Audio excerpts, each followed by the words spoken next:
Hey folks, it's your man Manny, and I'm out with a pack of mentor dogs, graduate dogs, dogs still in training, including this little puppy. And I wanted to just talk a little bit about what we're working on with some of these dogs, where they're at now compared to where they're at before, and maybe a little bit of information for their humans. So I first want to talk about Ajax here. Ajax was getting really freaked out. We noticed he is totally fine and happy, and then he gets spooked. We saw it first happen with his grandpa. And then we've seen it happen in other contexts where we take him outside. He sees things, he hears sounds, he gets overwhelmed, he gets scared. You can see right now his tail's tucked and he's looking up at me like, man, I don't know what to do. Let's see if he'll take food. Ajax, he'll still take food, but in the past, sometimes he wouldn't even take food, okay? Lizzie, get away from me. I don't like this behavior of the dogs running around playing and then bringing the game right next to me because, hey, Lizzie, hey, stop. Hey, Shuggy, stop. Leash got stuck on Shuggy. I don't like the dogs bringing the game right towards me, and I've been working with Lizzie on that actually of, hey, when you're off leash, don't bring the dogs in a circle and then circle them back to me, because I know she doesn't run into me, but other dogs may accidentally run into me or somebody else. So when the dogs are playing a high intensity level, I don't want them charging towards me with the pack of dogs or dogs behind them. I think it's dangerous. Hey, go on, go. In general, you're not playing around me within 4 to 6 feet or 10 feet of me. That's not the place to play with other dogs. That's the place to play with a toy.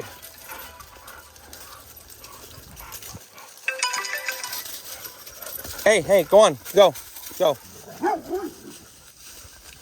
Emma's trying to tell her that too, go on. Muggles is actually doing really good about doing healthy play. In the past, he kind of would push dogs too far and misread the energy. Muggles, stop. And then not listen when I tell him to stop. Now he's getting a lot better about stopping when either the other dog's needing him to stop or I need him to stop.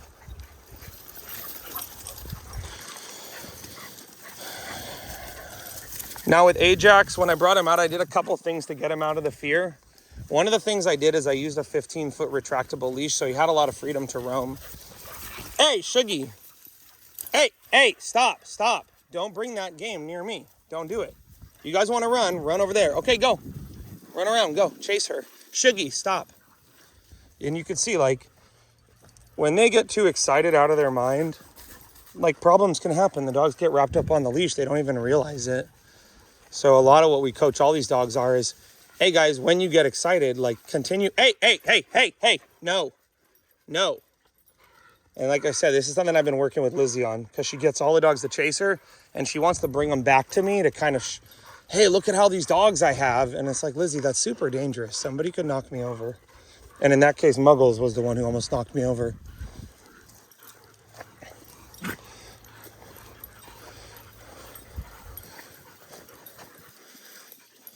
It doesn't take much. You just stop the game when the dogs get too close to you, and pretty soon they learn, oh man, if we get too close, the game's going to stop. Shuggy's done a lot of progress in her socialization recently. She used to play too rough with dogs, and once again, like Muggles, missed the social cues, bite too hard, really trying to play, but just not knowing how to match the energy level of the other dog. And you could see her right now. That's what she's trying to do. She's trying to go, hey, I want to play, but I don't want to push Lizzie too far, and Lizzie's going to feel like she's getting, teamed up on. She may not want to play. Muggles, enough, dude. And this is the thing he does with the ears. He does this to his older brother sometimes, where he just continuously puts their ears in his mouth. And he's trying to play, but it's not always effective. Sometimes it has the opposite effect. They don't want to play with him anymore. So I'm going to call him back here. Muggles, come on, Muggy. Muggles, come on. Come on, Muggles, let's go. He's tired. He can't even move. Muggles, no. Come on.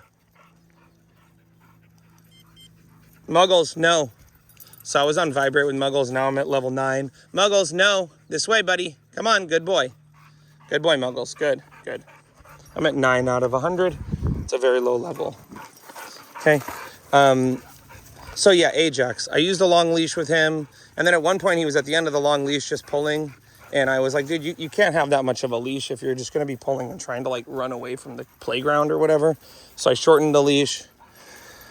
I actually used the remote collar on vibrate to get him to come back to me. And then I actually used the remote collar too to get him to stop pulling on the long line because he's just on a flat collar. If he's scared, I'm probably not going to use the prong collar with him. It could freak him out because he just might be overwhelmed and then the prong collar's poking him. We're not going in the mud. We're not going in the mud. Come on, Muggles. Come on, Lizzie. When it comes to having dogs off leash, believe it or not, you'll end up with a much more balanced dog and a much more relaxed dog if you have them get excited and then practice having them calm down. Hey, come on. Come on. Shuggy, no. Forrest, come on. You see how they all doing their obedience? Sit. No. Down. Down.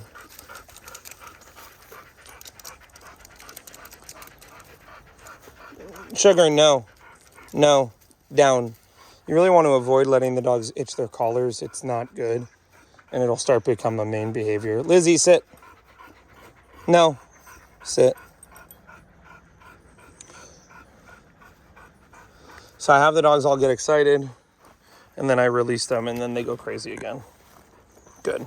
That act of getting them excited and having them calm down again, it's going to exercise them mentally as well as physically.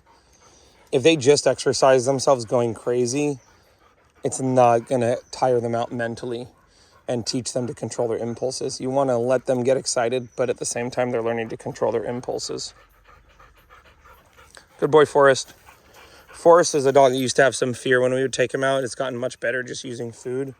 When we see things that make him scared or we see him a little bit shut down, we give him food. Gus is in the same boat. Gus, however, has a very limited diet, and so we've been struggling to find the right treat we can give him. The only one we have currently... Muggles, stop. This is really rude what Muggles and Emma are doing. Emma, no. Muggles. And I'm going to use the remote on Muggles here. Shuggy just broke her command, so I'm using Vibrate with her.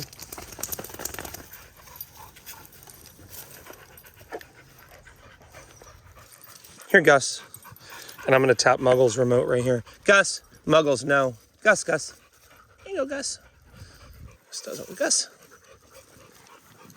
So that overwhelmed Gus, and he was like, dude, these other dogs are trying to take my food. Muggles, down. No, Mug. No. No. Down. Down, Muggles. Shuggy. I'm using Vibrate with her. No. Rivers. No. No. No. No. No. Rivers. No. So don't let them... Hey, stop. No.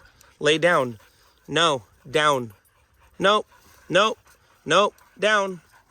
Don't let them start doing that behavior of itching their collar. It will not go away on its own. And pretty soon, every time you push that button and tell them to do something they don't want to do, they're just going to start itching their collar.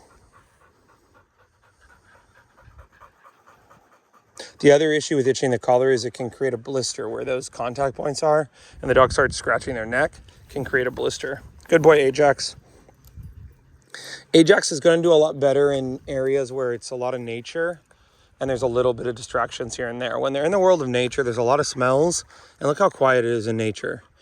So I'd be better off working with him on open spaces like this, down at the beach, you know, open parks and stuff where he can be on a long line. That's the other thing too is, you know, on the sidewalk and in the city, you can't have the dog on a 10 or 15 foot leash. That's just not safe. So I want to work with him on his remote with food in a place where he can have the freedom to explore, and then he comes back to me and he gets food. Good. Good, Lizzie. Lizzie's been doing absolutely incredible. Good. No, we've been working with her on this game she does when you're trying to put a leash on her and she runs away from you. We've been working her on holding her commands, holding her sit stays. We've been working with her on not having the dogs all come running back to us. Working with her on doing all of her obedience and everything without the remote collar on. Good, Lizzie. As well as learning, if we're playing with one dog with a toy and we're not playing with her, to not steal the other dog's toy. Or, if we are playing with her, hey, have her bring the toy back and play in a sustainable way. Sometimes she'll take the toy and not bring it back. Good girl, Liz.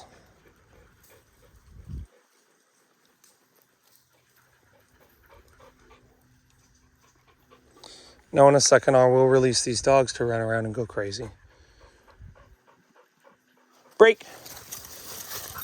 Hey, no, Emma, this way. Break, this way. Hey, River. Come on, River. Shuggy. Oh, that's Forrest, actually. Come on. Oh, Shuggy. Now, before Ajax was pulling away from me at like 15 feet, he didn't even know where he was trying to go. But it's so important when you have the dog out and they're scared, you don't have the leash tight a bunch of the time. It's so important. I can't explain enough how important it is that your leash is loose. The vast majority of the time you're out with your dog, the leash needs to be very loose. If the leash is tight a lot when you have the dog out, they're going to associate that with being scared. They're going to be, getting used to pulling, getting used to the leash being tight all the time. And then when you tighten the leash, they won't really be aware of it in the same way. So, good job, Ajax. Good boy. Big turnaround for him here today. Last few times we took him out as a bit... Hey, Lizzie, no. There's a poison oak right there. Guys, no. Close. We're not even going to walk over there because of the poison oak. And yeah, Forrest and Sugar, they have to get a bath later.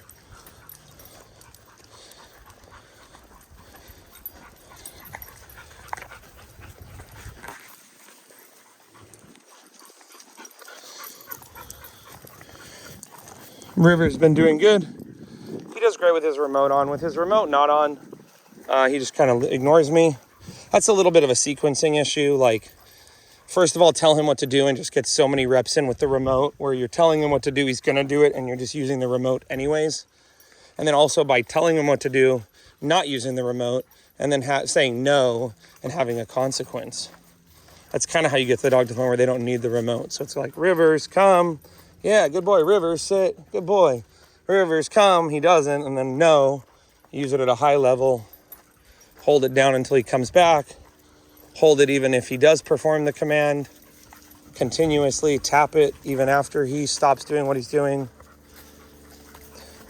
If the dog needs the remote forever, I don't personally think it's a big deal.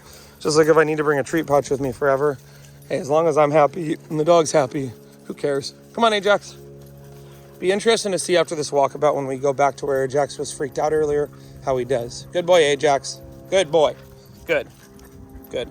And the last times we've taken him out and we've seen he's scared, we've just left. We haven't pushed him, and I'm glad we haven't pushed him because now we've come back to the same place again, and he's like, okay, let me try this again and see how I do. And in this case, he's doing incredible. But yeah, for all you folks, if these are your dogs out here, I hope you find this video a little informative, or at least if it makes you happy to see these guys out here having a good time with their buddies. Forrest. Okay, folks, we'll see you then.